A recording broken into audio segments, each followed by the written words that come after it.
നമ്മോട്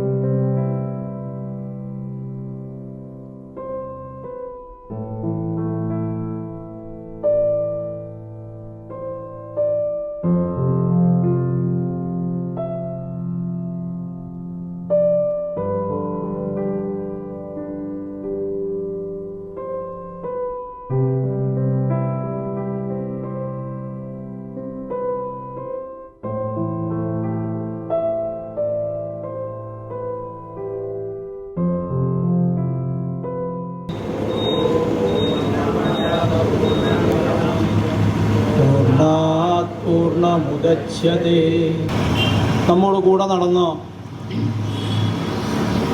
ഒപ്പമുണ്ടായിരുന്ന നമ്മുടെ സഹപ്രവർത്തകൻ നമ്മെ വിട്ടുപിരിഞ്ഞ ദിവസമാണ് ഇന്ന്. നാം എല്ലാവരും സാധാരണ ഇത്തരം വിട്ടുപിരിയലുകൾക്ക് വിധേയരാവേണ്ടതാണ്. കേരളത്തിലെ വയലാറിലെ നന്ദു കൃഷ്ണ കൊല്ലപ്പെട്ടതായുള്ള സാഹചര്യമല്ല. ഉത്തർപ്രദേശിലെ ജനങ്ങൾ നന്ദുവാർ കൃഷ്ണ അവറുകൾ 3 വർഷം മുമ്പ് മരിച്ചതല്ല, കൊല്ലപ്പെട്ടതാണ് എന്നുള്ളതാണ് വസ്തുത. ഏതായാലും 3 വർഷം കഴിഞ്ഞു.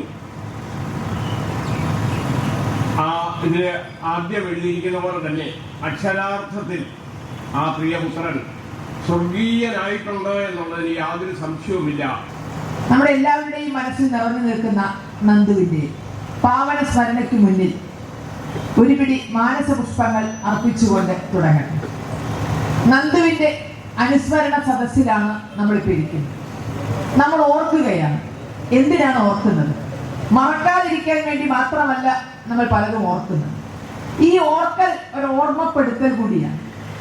ഇനി അത്തരത്തിലൊന്ന് സംഭവിക്കാതിരിക്കാൻ, മറ്റാർക്കൊക്കെയോ സ്വർഗത്തിലേക്ക് കയറിപ്പോകാനുള്ള ചവിട്ടുപടികളോ ഇരകളോ മാത്രമായി നമ്മളൊക്കെ മാറ്റപ്പെട്ടേക്കാമോ എന്ന ഭയം ലോകത്ത് എല്ലായിടത്തും ഉണ്ട്. കേവലം കേരളത്തിലോ ഈ വയലാറിലോ അല്ലെങ്കിൽ ഈ ചേർത്തലയിലോ മാത്രമല്ല, ലോകത്തെല്ലായിടത്തും അത്തരം ഒരു ഭയം.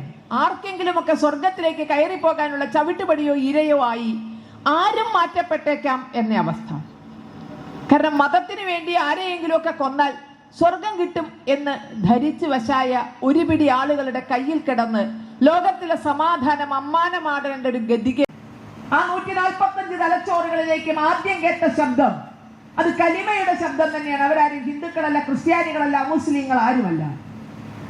ഭാരത മഹാരാജ്യത്തെ നമ്മളെല്ലാം ഭാരത മാതാവായി അമ്മയായി കാണുന്ന ഭാരത മാതാവിന്റെ കരതരണങ്ങൾ മുറിച്ചു മാറ്റി ഞങ്ങൾക്കായി ഒരു രാഷ്ട്രം വേണം എന്ന് പറഞ്ഞ് മുറിച്ചു മാറ്റി വാങ്ങിയ പാകിസ്ഥാനിൽ പോലും നോമ്പ് കാലത്തോ വെള്ളിയാഴ്ചകളിലോ സമാധാനമായി നിസ്കരിക്കാൻ പറ്റാത്ത ഒരു സാഹചര്യം ഉണ്ടാകുന്നുണ്ടെങ്കിൽ അത്തരം സാഹചര്യങ്ങൾ ഇല്ലാതാക്കാൻ എന്ത് വേണമെന്ന് ഒന്നിച്ചിരുന്ന് ചിന്തിക്കണമെന്നാണ് നന്ദുമാരുടെയൊക്കെ മുഖം നമ്മളെ ഓർമ്മിപ്പിക്കുന്നത്.